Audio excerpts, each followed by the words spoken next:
है अब ऐसे ही बिना मिले जाना पड़ेगा। गांव जाने में देर हो जाएगी। माँ भी चिंता कर रही होगी। गांव पहुंचने की जल्दी में रामलाल ने रुकने के बजाय सीधे रास्ता पकड़ लिया था। सुबह का मौसम था, हल्की ठंडी हवा चल रही थी और बारिश के बाद जंगली रास्ता हरा भरा मनमोहक लग रहा था। बैलगाड़ी की चाल धीमी थी, पर रामलाल का मन तेजी से भाग रहा था, बार बार उसी ओर, माया की ओर। वो सोच रहा था, शायद उसे बिना मिले चले आना ठीक नहीं हुआ, शायद वो कुछ कहना चाहती थी। इन्हीं ख्यालों में खोया वो आगे बढ़ रहा था कि अचानक उसकी नजर सामने पड़ी। रास्ते के किनारे वही खड़ी थी, माया। उसकी आंखों से आंसू बह रहे थे, जैसे हर बूंद किसी अधूरी कहानी की गवाही दे रही हो।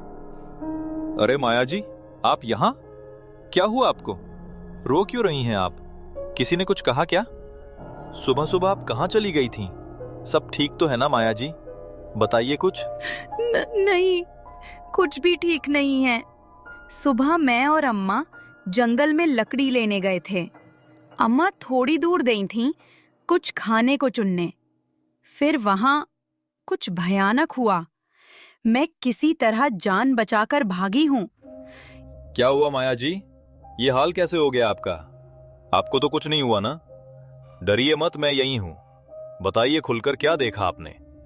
इतनी सहमी हुई क्यों हैं आप? कुछ तो कहिए। वो शेर अम्मा को अपने साथ ले गया। पहले बाबा मुझे छोड़कर चले गए, अब किस्मत ने अम्मा को भी छीन लिया। मैं क्या करूं अब? किसके पास जाऊं? अब तो मैं सच में बिल्कुल अकेली रह गई हूं। नहीं माया जी, खुद को अकेला मत समझिए। शायद मैं आपकी अम्मा को तो नहीं बचा पाया, पर अब आपको अकेला नहीं छोड़ूंगा।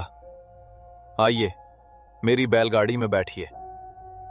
आज से आप मेरी जिम्मेदारी हैं। अगर आपको मंजूर हो तो मेरे साथ चलिए। क्या सच में आप मुझे अपने साथ ले जाएंगे?